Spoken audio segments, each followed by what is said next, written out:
Louisa, you're going to be part of this Electric Ashes concert that we will showcase at the Kubus, the Sound Dome at ZKM. And I'm very curious to hear more about the pieces that you're going to showcase. So what are we going to hear? I will be showcasing 3 pieces. My newest one that I composed for this concert is called Earth to Earth.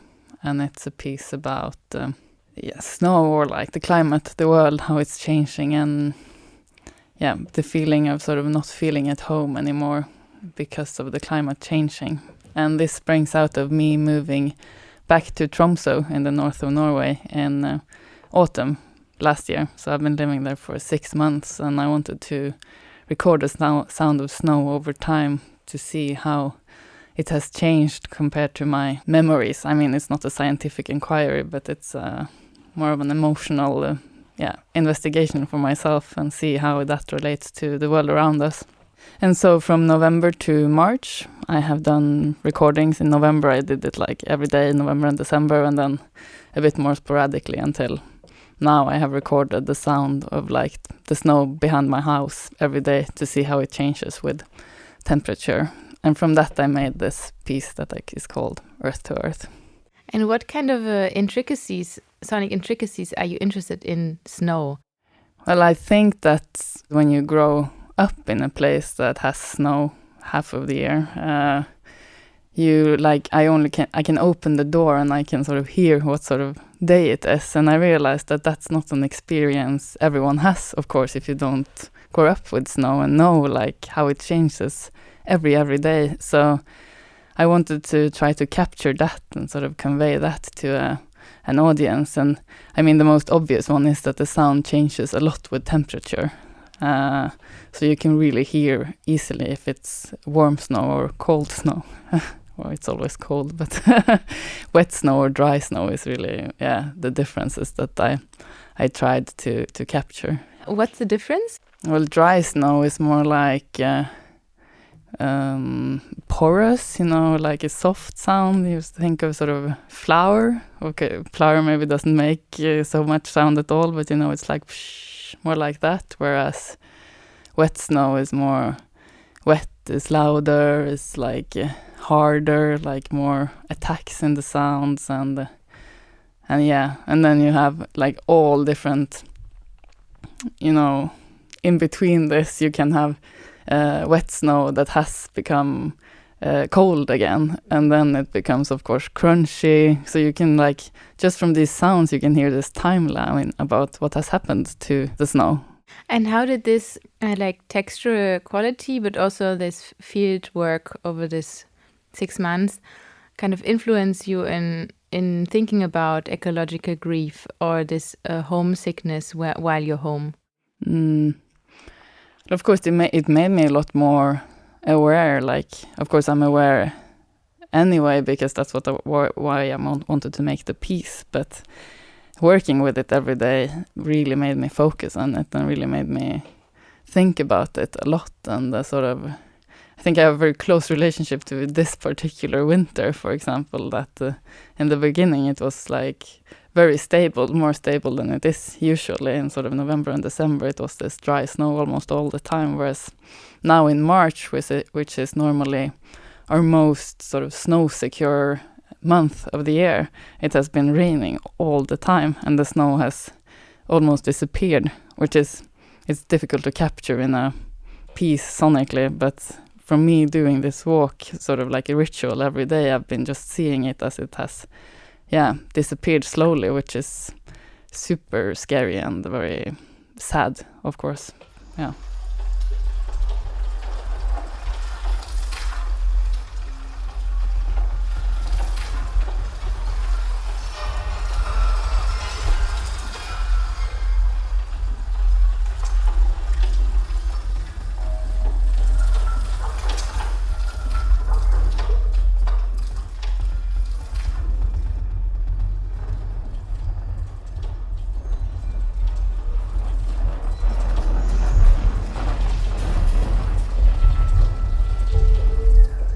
And Earth to Earth, the piece that we were just now speaking about, is also standing in context with other pieces.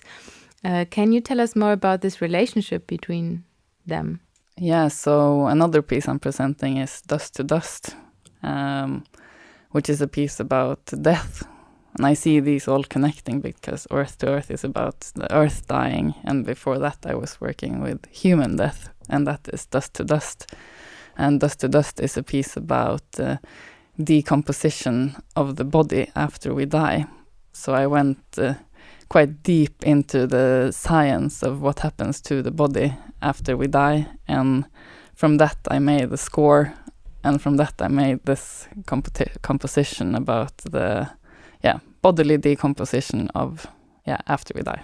And how did you investigate it? So you read about it and you asked people about it? Or how much did the experts kind of themselves engage with this material of the body?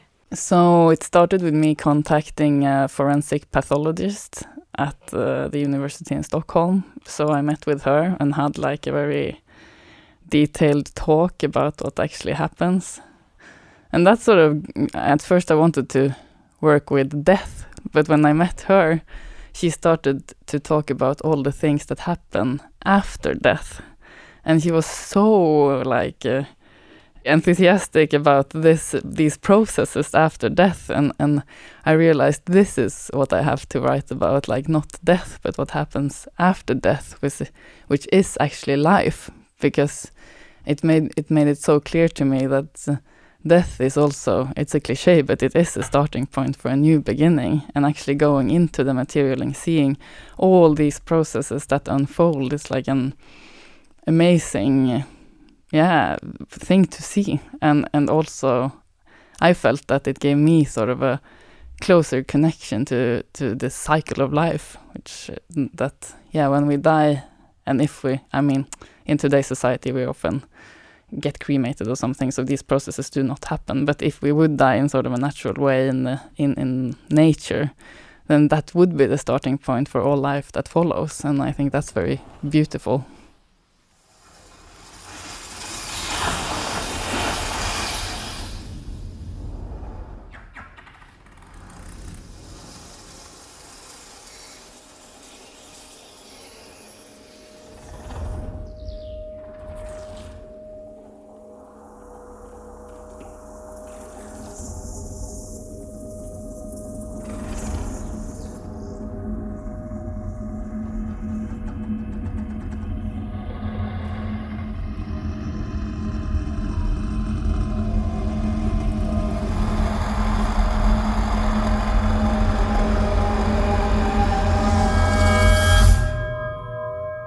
So Pierre Alexandre, tell us a bit more. What are we going to listen to in this concert? That's a good question. So when I play electronic music, fixed media electronic music, I got dissatisfied in the past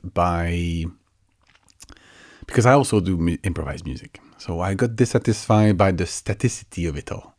Not because it doesn't work, but in a concert space, sometimes the silent needs to be a bit longer, or just selfishly, I'm bored to hear the same form over and over and again of a piece. Even if it's a good form and I like it when I compose, when you've heard it 20 times or 30 times, you get bored. So I started to play with the bass and the material, deconstructing my own music. Bring new material, like 5-6 minutes of new music. But how can I include that in music that I've been craft for a long time, that has high count multi-channel? So that was a good puzzle. So what you will hear tomorrow is the first time that I test some new sounds in multi-channel, which I was imagined with my craft, but then today I heard them for the first time in the rehearsal. But what I did more daringly is I exploded the 2 long pieces that would have been a full set by themselves anyway. I destroyed them, both in terms, but not destroy. I decomposed them back to their elements, both in time, so I've broken them in section, but also in stems.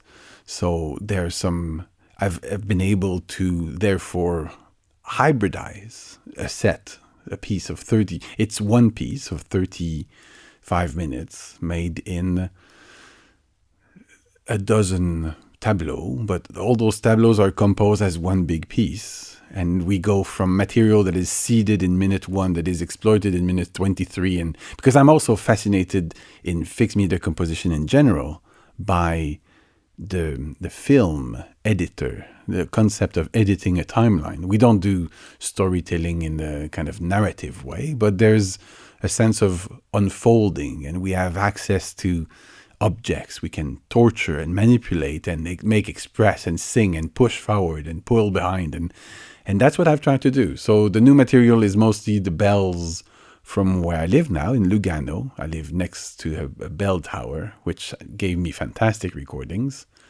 and I was able to extract from them elements that were bell-like in the pieces. There's a lot, I like phasings of bell-type phasings, so those were already present in the other pieces. So I said, okay, that's a link. And I started to destroy or decompose the bell sound into their noise, and I play with all these elements. And as you can see, I'm talking with my hands right now. I take the material, I spread it, and then I can compose with those new tableaus. And that's what you're going to hear tomorrow.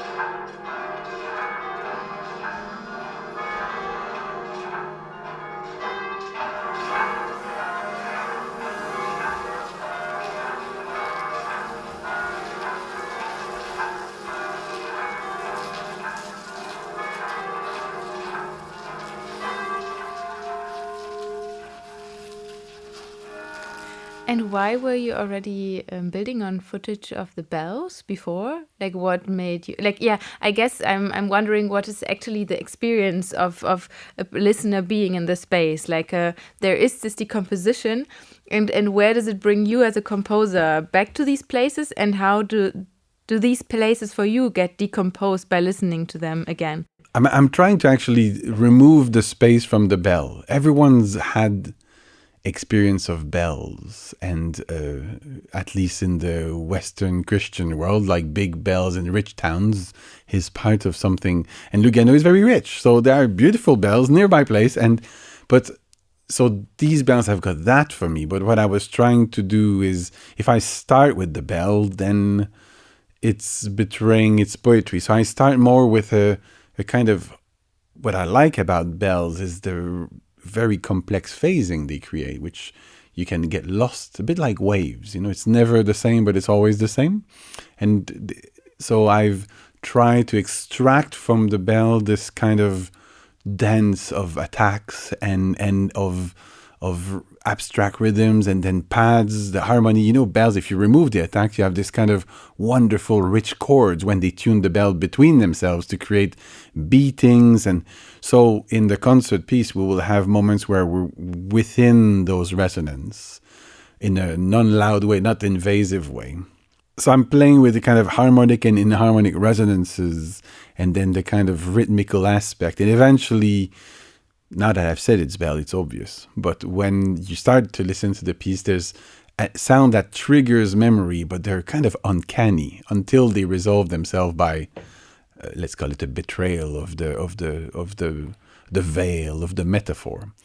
But I start with an abstraction first, so it's kind of through the narrative, through the piece, you get hints at places, at sounds, and at the kind of aura of those sounds, what they trigger in terms of poetry, both as sound and as what you think they might be.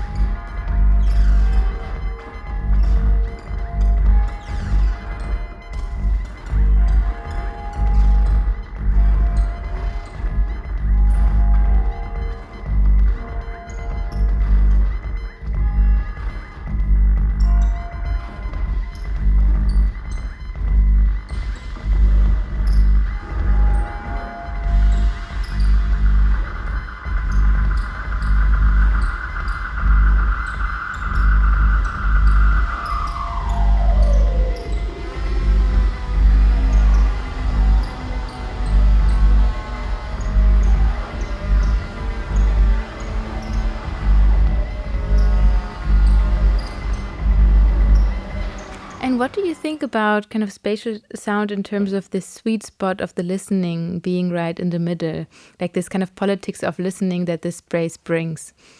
So that's very kind of you to ask, because that's something I've been fighting for years. I think the cinema world is ahead of us. And I wrote about this. The history of cinema, Disney in the 30s, like 100 years ago, they already knew that 2 speakers were not enough for a front image. They needed 3.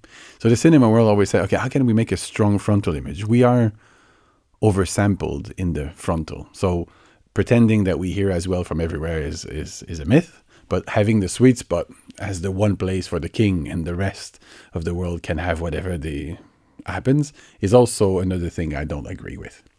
So I think there's an in-between to find. So I make my music obviously ideal in the sweet spot, but I've listened to my rehearsal outside of the sweet spot.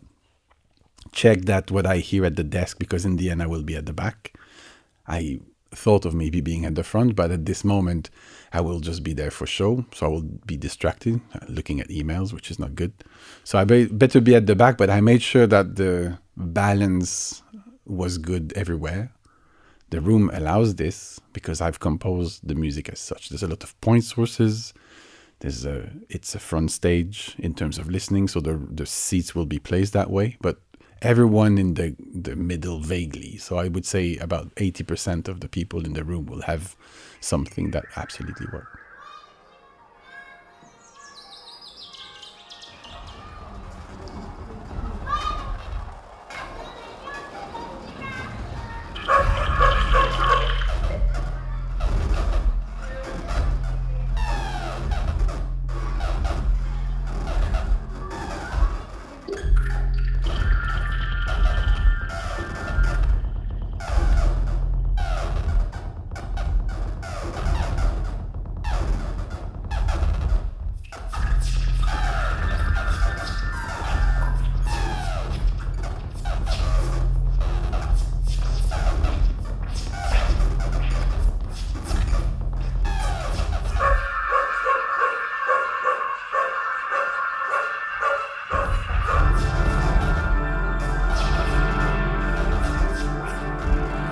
One thing I like about music is the polysemy. So and especially electroacoustic music, modes of listening. So for me, the word decomposition means multiple things, and I don't try to resolve them. I'm just inspired. I do a lot of that in my music in general. I have a vague emotion / idea / ambience / atmosphere, all those concepts. Trying to not go too much, and I don't try to push them down the eardrum of my listener. But as a composer, to go forward, to be able to have ideas and to get excited still after so many years, I like that. I like to have an idea which I can look at in various angles. So in this idea of the remix, a remix implies a demix, and so looking at my past is both the experience of playing, which I found boring, but just pressing spacebar if it's the same thing. But now tomorrow I might just drive the volume, but the risk taking to get there into looking at the work and saying, okay, these works work. When I compose, I thought they were for that reason, but as a composer, you don't always know what you're doing. It's normal. You have and people, the work will age, and you will say, oh yeah, okay, there are links you don't make. So thinking about your material, the music, what holds together things by cutting it, both in time and in stream. So what is foreground, what is background, makes me think, okay, this is it allows me, those blocks allow me to rethink about the material and tell, how can I multiply that story? How can I change that object, that perspective? But again, having this luxury of a beautiful space and also the time to think about these ideas allows me to take new risks, which is fun. Thank you so much, Pierre Alexandre. My pleasure.